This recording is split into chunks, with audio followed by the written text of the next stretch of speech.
আমার খুব শখ আমার এই ছোট্ট সংসারটাকে আমি একটু একটু করে সাজিয়ে তুলবো। তবে আকাশ সমান ইচ্ছা থাকলেও আমি তা পূরণ করতে পারি না। যখনই আমরা একটু ভালো থাকতে শুরু করি তখনই আমাদের জীবনে চলে আসে নতুন কোনো বিপদ। আসসালামু আলাইকুম এভরিওয়ান, কেমন আছেন সবাই? সকাল বেলায় আপনাদের ভাইয়া আমার নখ নিয়ে পড়েছে। আমি নাকি আমার নখ কাটতেই পারি না। বিয়ের পর থেকে হাতে গোনা মাত্র কয়েকবার আমার নিজের হাতে নিজের নখ কাটছি। এই মানুষটাই খুব যত্ন করে আমার মেয়ের দুজনেরই নখ কেটে দেয়। এমন একটা মানুষকে যদি জীবন সঙ্গী হিসেবে পাওয়া যায় তাহলে জীবনে আর কি লাগে বলেন? মানুষটা আমাকে এত ভালোবাসে, যদি আমাকে একটু কড়া করে কথা বলে তাহলে আমার চোখে পানি চলে আসে, আমি সহ্য করতে পারি না। হঠাৎ করেই কি মনে হলো আমার মেয়ের হাত ধরে বেলকুনিতে চলে আসলাম অন্যের বাসার ছাদ বাগান দেখার জন্য। তারপরে মনে হলো আমার গাছগুলোকে একটু দেখি তো কি অবস্থা। প্রত্যেকদিনই 3টা-4টা করে গাছগুলোতে ফুল আসে, কি সুন্দর রঙিন ফুল, দেখতেই মজা লাগে। এইদিকে আমার টাকার গাছগুলোর গোড়াটা পচে গিয়েছে। এটাকে তো মানি প্ল্যান্টিং বলে তাই না? বাংলাতে তো টাকার গাছই হলো। তাহলে এই মানি প্ল্যান্টিং এর চারাগুলো আমি নিজেই করেছি, ছোট ছোট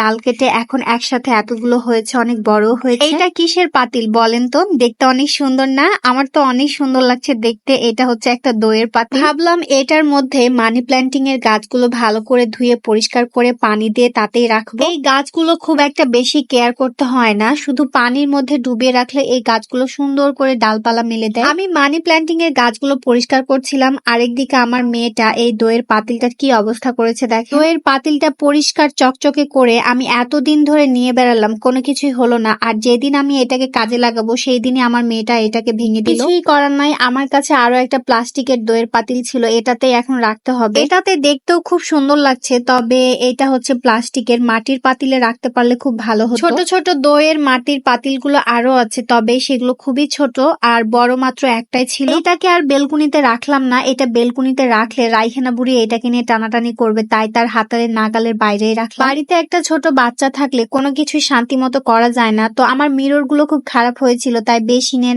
আর আমার ড্রেসিং এর দুইটারই মিরর আমি চকচকে করে নিলাম। সামনেই আমাদের বাসা চেঞ্জ করতে হতে পারে, তাই আমরা দরকার থাকলেও কোনো জিনিস এখন ভালো মতো কেনাকাটা করছি না। ঠিক করেছি একেবারে নতুন বাসাতে গিয়ে সেটেল হয়ে সবকিছু কিনবো। আজকে সকাল সকাল রান্না করে নিয়েছিলাম, তাই 12টার মধ্যে আমাদের গোসলও কমপ্লিট হয়ে গিয়েছে। রান্না বান্নার কাজটা যদি তাড়াতাড়ি হয়ে যায় তাহলে কিন্তু অনেক ভালো লাগে, খুব রিল্যাক্স ফিল হয়। এদিকে আপনাদের ভাইয়া বাজারে গিয়েছিল কিছু কেনাকাটা করার জন্য, এখন বাজার থেকে চলে এসেছে, তবে হাতে করে একটা তরমুজ কিনে নিয়ে এসেছে আর সাথে একটা আগার আগার পাউডারও নিয়ে এসেছে। এখন নাকি আমাকে এই তরমুজের পুডিং বানিয়ে দিতে হবে। তো সবাই ভালো থাকেন, আবারও দেখা হয়ে যাবে কালকের ভিডিওতে। সবাইকে আল্লাহ হাফেজ।